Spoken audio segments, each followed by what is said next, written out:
Agnes grew up in a house filled with love. In the small residence on the outskirts of the city, her family cultivated traditions that warmed the heart. Every night, no matter how tired they were, her parents insisted on having dinner together at the wooden table her grandfather had built. Between bites, they shared the events of the day, celebrated small victories, and comforted each other in times of difficulty. "Never go to sleep without saying, 'I love you' to those who matter," her mother would say, while serving steaming soup on winter nights. Her father, a very affectionate man with many gestures, always added, "And never forget to show how you feel. Words alone are just air. It takes action to bring them to life." It was in this environment that Agnes learned to see love as something tangible, something that is continuously expressed through words and gestures. Spontaneous hugs, kisses on the forehead before leaving for school, affectionate notes in the lunchbox. All of this was a natural part of her routine. Frank, on the other hand, came from a home where the walls seemed to absorb any expression of affection. His father, a rough and feared man, had created a strict code of what it meant to be a man. "Men are defined by achievements, not by feelings," he constantly repeated. In the Thompson household, there were no family dinners, only coexistence under the same roof. Conversations were limited to the necessary, and displays of affection were seen as weaknesses to be avoided. When they met in their senior year of high school, Agnes and Frank seemed to orbit in different universes. She, outgoing and active in the student council. He, reserved and focused on securing the scholarship that would guarantee him a bright future. It was during a science project that their paths truly crossed. "We need to study the effect of light on plants. Do you know anything about photosynthesis?" Frank asked, direct and to the point. Agnes smiled, her brown eyes lighting up with the opportunity to get to know that mysterious boy better. "I know it's quite an illuminating process," she answered with a pun that elicited something rare from Frank, a genuine smile. The project stretched over weeks, during which Agnes discovered in Frank a keen intelligence and an admirable determination. Behind that serious facade, there was a young man who dreamed of transforming the world through technology, but who rarely shared his dreams with anyone. The first kiss happened in the library, hidden among shelves of biology books, after finishing the final report. It was awkward and brief, but enough for both to know they wanted more of each other. The relationship blossomed. Agnes brought colour to Frank's monochromatic life, while he offered her a more pragmatic perspective on life. They walked hand in hand through the school corridors, always at her initiative. When they watched movies at Agnes's house, it was she who snuggled up to his chest, while he shyly wrapped his arm around her. After 3 months together, on an autumn afternoon, sitting under a tree in the city park, Agnes looked into Frank's eyes and said the words that had been pulsing in her chest for weeks. "I love you, Frank." The silence that followed was heavier than all the leaves falling around them. Frank swallowed hard, his eyes shifting to the horizon. "Thank you," he finally replied, his voice low and hesitant. Agnes felt a tightness in her chest, but she smiled nonetheless. "It's okay," she said, trying to hide the disappointment. "You don't have to say anything now." But time passed, and the words never came. Frank was attentive in his own way. He remembered important dates, helped her with her studies, gave her small gifts that he knew she would like. However, the invisible wall surrounding his emotions remained insurmountable. When they held hands, it was always Agnes who intertwined her fingers with his. When they said goodbye, it was she who initiated the hug.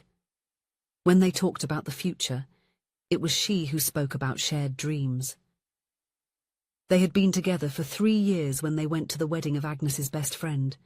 The hall was decorated with delicate lights and white flowers, creating a dreamlike atmosphere. During the ceremony, while the couple exchanged vows, Agnes looked at Frank with bright eyes. "Imagine when it's the two of us at the altar," she whispered, gently squeezing his hand. Frank remained motionless, his face an impenetrable expression. Neither a smile nor a handshake in return, just a slight nod that could mean anything. That night, during the drive back home, the silence in the car was different from the comfortable silences they sometimes shared. It was dense, heavy with unspoken words. "Frank," Agnes began, gathering courage as he parked in front of her house. "Do you see yourself having a future with me?" He kept his hands on the steering wheel, his knuckles white from the grip. "Of course I do. We've been together for so long. I think that's evidence that I want you in my life," she insisted. "I'm asking if you see me in your future." The car engine was still running, the soft purring filling the silence between them. "Do you even feel anything for me?" Agnes's voice trembled slightly. "Of course I do," he replied, finally turning to face her. "We've been together for so long, you should know that." Agnes's eyes filled with tears. "Then say you love me. At least once. Say that you love me." Frank lowered his gaze, his hand still gripping the steering wheel as if seeking support. The silence said everything he couldn't express. "Goodbye, Frank," Agnes said, getting out of the car with a broken heart. In the weeks that followed, Frank tried to make contact. Messages, calls, even letters, always with the same rational explanations, the same apologies without ever mentioning the one thing Agnes needed to hear. Eventually, she stopped responding. College in different cities sealed their fate. Life took its course. 20 years passed like pages turned by the wind. Frank Thompson became the CEO of a rising tech company. His office occupied the top floor of the glass and steel building in the city's financial center. From there, he could see the horizon stretch infinitely, but the view did not fill the emptiness he carried within him. Agnes followed a different path than she had planned. Her dreams of becoming a teacher were interrupted when her parents became ill simultaneously. As an only child, she took on the responsibility of caring for them, dropping out of college in her 3rd year. After both of them passed away, with few resources and unfinished qualifications, she took jobs that paid the bills. When the opportunity to work for the cleaning company servicing large corporations came up, she didn't hesitate. The reunion happened on an ordinary Tuesday. Agnes was covering for a sick colleague, cleaning the corridor leading to the meeting room on the top floor, a location that was not usually part of her route. Frank was walking hurriedly, his eyes fixed on the tablet in his hands, when he almost collided with the cleaning cart. As he looked up to apologize, time seemed to freeze. "Agnes!" The word slipped out as a surprised sigh. She remained still, the instant recognition making her heart race. Frank was different. Slightly grey at the temples, expression lines marking his face, broader shoulders under the impeccable suit, but his eyes were the same ones that had looked at her so many times without really revealing what they felt. "Frank," she finally responded, instinctively adjusting her uniform. What a surprise. The conversation that followed was brief and uncomfortable, filled with superficial questions and even more superficial answers. When Frank's phone rang announcing a meeting, it was almost a relief for both of them. "It was nice to see you," he said, seeming to want to say more. "Likewise," Agnes replied, turning her attention back to work. In the days that followed, their encounters in the hallways became more frequent, too many coincidences to be mere chance. Frank began to arrive earlier and leave later, creating opportunities for brief interactions that always ended with the feeling of something unresolved lingering between them. After 2 weeks of this silent dance, Frank finally mustered the courage for a more direct approach. "Agnes, would you like to have a coffee with me after work to catch up?" She hesitated, weighing the risks of reopening old wounds. In the end, curiosity won. "All right, I finish at 6. In the small cafe a few blocks from the building, seated at a secluded table, 20 years of untold stories began to flow. Frank spoke about his career, the path he took to reach his current position, briefly mentioning failed relationships and the absence of children. Agnes shared her more difficult journey. The years dedicated to her sick parents, the double grief she faced when she lost them just 3 months apart, and the struggle to rebuild her life afterward. The hardest part, she confessed, twirling the teacup in her hands, is the absence of daily affection. My parents were very affectionate people. There was always an "I love you" before bedtime, a hug for no reason, words of encouragement. I miss hearing that I'm loved, that I'm important to someone. Frank observed her with a new intensity, as if he really saw her for the first time. I'm sorry for everything you've been through, Agnes. You deserved more from life. Life rarely gives us what we deserve, she replied with a sad smile. Only what we manage to build with what we have. That coffee initiated a new routine. Once a week they met to talk, rediscovering each other as adults with scars and wisdom they did not possess in their youth. Frank learned about Agnes's new passion for mystery books and gardening. Agnes discovered that Frank had become a volunteer in a mentoring program for young people from disadvantaged communities. What neither of them mentioned was the past they shared, specifically, the way they had parted. It was as if they both circled around that memory, acknowledging its presence, but avoiding touching it directly. On a Thursday morning, Agnes arrived early to clean the executive offices before the day's activity began. Upon entering Frank's office, she was surprised by his presence. He rarely arrived before 8.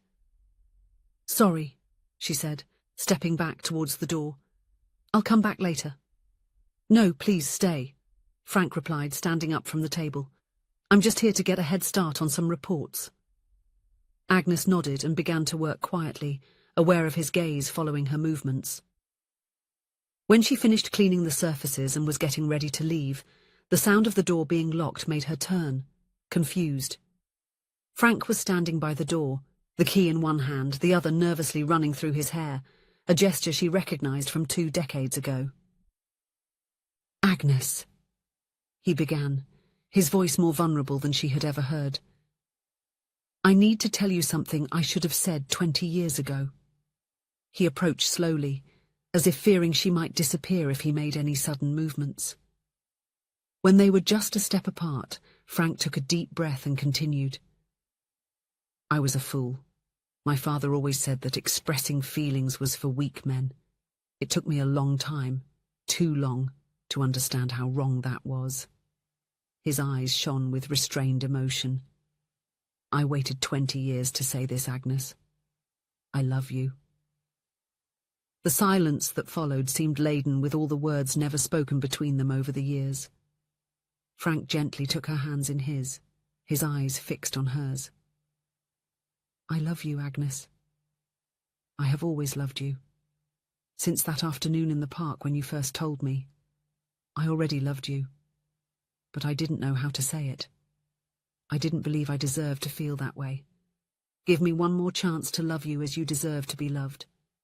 Agnes felt her heart beating so hard she was sure he could hear it. 20 years of life lived apart.